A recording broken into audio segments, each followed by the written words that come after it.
I myself is Shahnawaz Alam, Assistant Professor, Department of Political Science, Farizganj District Araria, Bihar. Today we will discuss about the federalism, the meaning of federalism and its features. Different political thinkers have given different definitions, but one of the most important definition is given by Carl J. Friedrich. According to him, as a political organization in which the activities of government are divided between regional government and central government in such a way that each kind of government has some activities on which it makes final decision. A federation is a political plan invented to ensure centralization of power in matters of national importance and devolution of powers in matters of local importance. Switzerland, USA, and India are the principal examples of federal government nowadays. Now we will explain the definition of federalism given by Carl J. Friedrich. In the definition, he says that the powers is divided between the central government and state government. Means there are two or more than two governments exist in federalism, and one is national government and second is state government.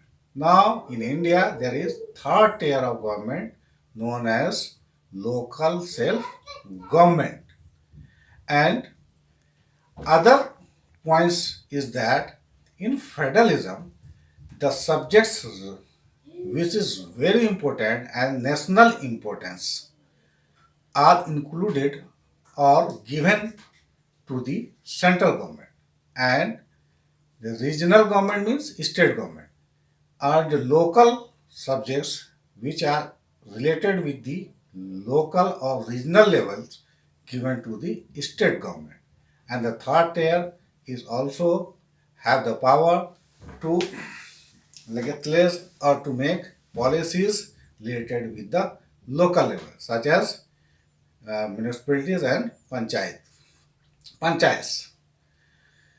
It means that there must be two or more than two governments in federalism, and powers are divided between the central government and state governments. Now we will discuss about the features of federalism. Now, as definition itself indicates that there are two governments, means that first feature is that division of power. Division of power between two governments. One is central government and second is state governments or local governments. In India, there are three lists in the constitution.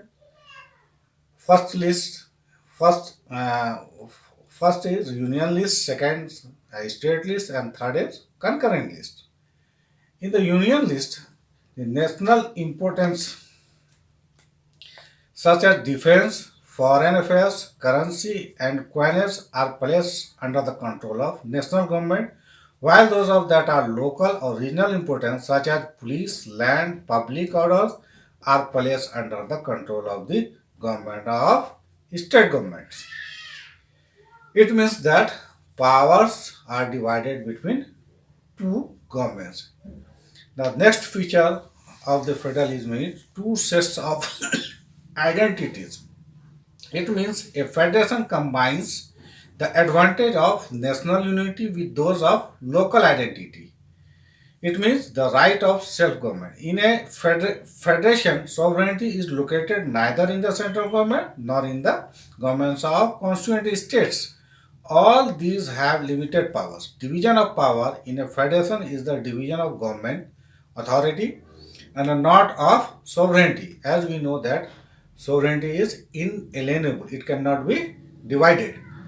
But in fact, sovereignty resides in the federation, yeah, union itself. Sovereignty resides in the union, not in the state. The next feature is of the federation is a written and a rigid constitution. In federation,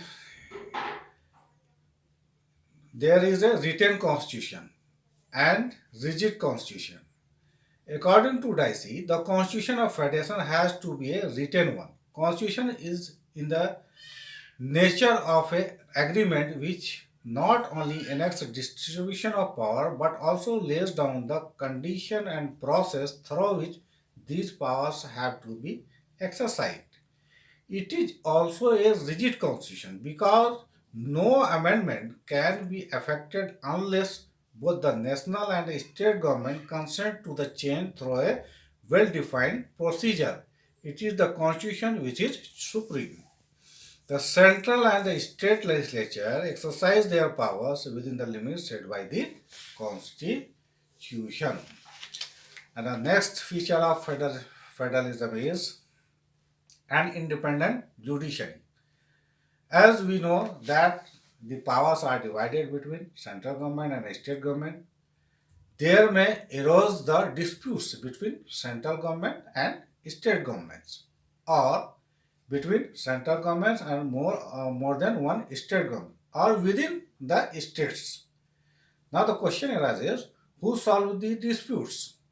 So therefore, a federation has a independent judiciary which decides the disputes either exists in between the central government and state governments.